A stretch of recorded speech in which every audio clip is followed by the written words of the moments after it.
हा आहे भाग 6. आय होप तुम्हाला नक्कीच आवडेल. संगीता मात्र दिवसभर अनिरुद्धसोबत हॉटेलमध्ये पलंगावर अगदी बिझी होती. त्या दोघांना त्यांच्या वासनेपुढे टाईम अजिबात कळालाच नव्हता. जेव्हा ते दोघेही अत्यंत दमून थांबून गेले तेव्हा मात्र 5 वाजलेले होते. गडबडीत संगीता घरी येते. दरवाजाची बेल वाजवते तसा दरवाजा अजय उघडतो. त्यांच्या डोळ्यामध्ये तिच्याबद्दल राग आणि अनेक प्रश्न असतात. हे बघितलं आपण कालच्या भागामध्ये. आता आज बघूया नेमकं होतंय तरी काय. अनैतिक संबंधाचा हा आहे भाग 6. आवडल्यास लाईक करायला विसरू नका. संगीता एक पाऊल घरामध्ये टाकते तेवढ्यात अजय तिला अगदी सक्तीने विचारतो, संगीता सकाळपासून कुठे होतीस? मी दुपारीच घरी आलेलो आहे. आणि एकदा मोबाईल चेक कर. किती सारे कॉल्स मी तिला दिवसभर केले, पण तू साधा एक कॉल पण रिसीव करू शकत नाही. हे ऐकून संगीताला अगदी शॉक झाला. आता आपलं पित्तळ उघडं पडतंय की काय याची भीती संगीताला वाटत होती. मी माझ्या मैत्रिणीच्या घरी गेले होते. संगीताने अगदी हुशारीने थाप मारली. स्नेहलने मला खूप आग्रह केला म्हणून मला जावं लागलं, नाहीतर मी जात नव्हते. संगीता अनिरुद्धला सांगत होती. ठीक आहे, मैत्रिणीकडे गेली होतीस, पण तू दिवसभर मोबाईल हातात घेतलाच नाहीस. तू साधा एक कॉल करू शकत होती. सॉरी, चुकलंच माझं. मला वाटलं तुम्ही एवढ्या लवकर येणार नाहीत. संगीता अगदी नम्रपणे बोलत होती. तिला एवढं नम्रपणे बघून अजयचा राग तिथे शांत झाला. रात्रीची सगळी कामं आटपली. जेवण करून दोघेही बेडरूममध्ये गेले व संगीता बेडवरती पडली अशी झोपून गेली. संगीताकडे पाहून अजयला आता विचित्र फिलिंग यायला लागली होती. रोज आपली वाट बघणारी, रात्री पलंगावर माझ्यासोबत गोड गोष्टी करणारी संगीता आता अचानक कशी काय बदलली? संगीतामधला बदल अजयला स्पष्टपणे दिसत होता. त्याला आता तिच्यावरती शंकाच यायला लागली होती. नेमकं तिच्या आयुष्यात चाललंय तरी काय? संगीता मला फसवत तर नाही ना? असे अनेक प्रश्न अजयच्या मनात होते. आज विचार करत करत अगदी 2 वाजले तरीही अजयला काही झोप लागत नव्हती. पहाटेच्या टायमिंगला मात्र अजय झोपून गेला. संगीता सकाळी उठून नेहमीप्रमाणे तिचं रुटीन फॉलो करत होती. कारण तिला आजही अनिरुद्धला भेटायला, म्हणजे त्याच्यासोबत रासलीला करायला हॉटेलमध्ये जाण्याची जास्तच घाई होती. ती अजयसोबत राहून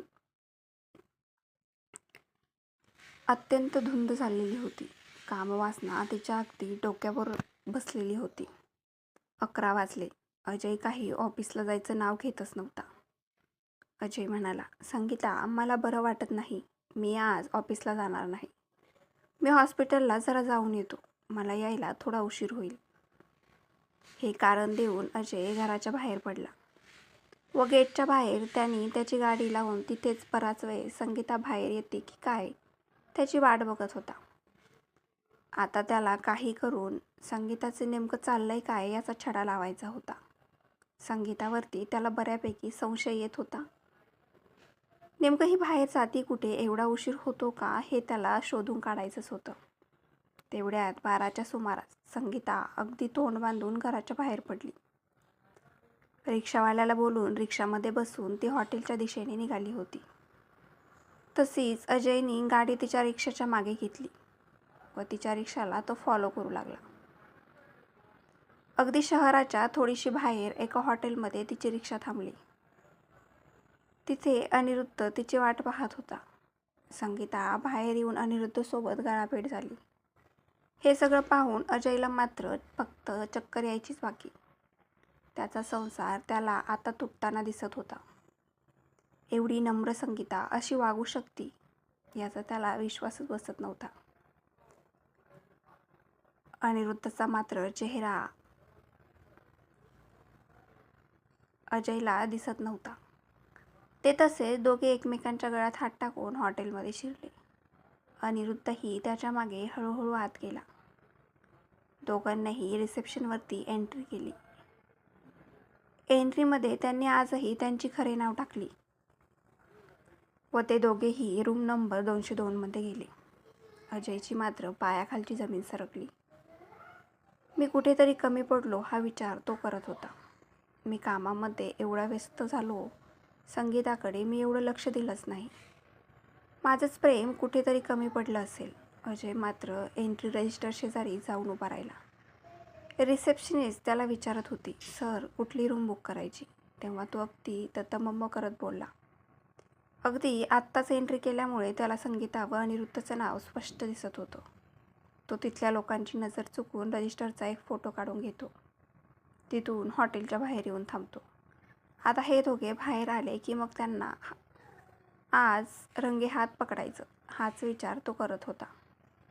इकडे मात्र संगीता आणि अनिरुद्धचा नेहमीप्रमाणे आळीपाळीचे डाव चालू होते. ते दोघेही काम वासनेत एवढे धुंद होते की ह्यामध्ये कोण जास्त वरचढ आहे हेच ते रोज एकमेकांना दाखवत होते.